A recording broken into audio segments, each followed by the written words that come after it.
நாம் டோபமைனின் கட்டுப்பாட்டில் வாழ்கிறோம் என்று மருத்துவ நிபுணர்கள் எச்சரிக்கிறார்கள்.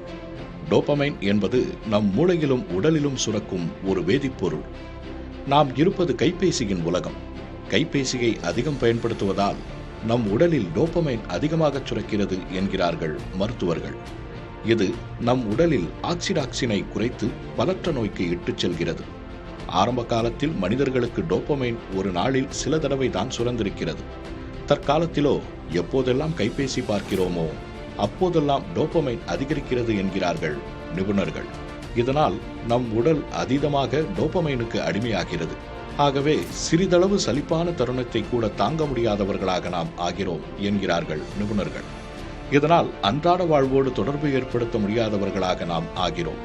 குடும்பத்தினரோடு செலவிட வேண்டிய நேரத்தில் கைபேசியை பார்த்து கொண்டிருப்பதால் ஒவ்வொரு முறையும் டோபமைன் அதிகரித்து ஆக்சிடாக்சினை குறைக்கிறது.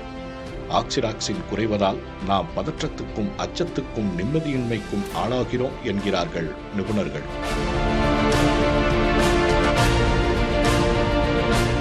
அமைதியான மகிழ்ச்சியான மூளையை பெறுவதற்கு நாம் ஆக்சிடாக்சினுக்கு முன்னுரிமை கொடுக்க வேண்டும். இதற்கு நம் இணையருடனான உடல் ரீதியான தொடுதல், குடும்பத்தினருடன் மனமிட்டு பேசுதல், நல்ல விஷயங்களை பாராட்டுதல் போன்ற விஷயங்களை செய்ய வேண்டும். இப்படியெல்லாம் செய்வதன் மூலம் டோபமைன் பாலைவனத்தில் இருந்து விடுபட்டு ஆக்சிடாக்சின் சோலைவனத்துக்கு திரும்ப முடியும் என்கிறார்கள் நிபுணர்கள்.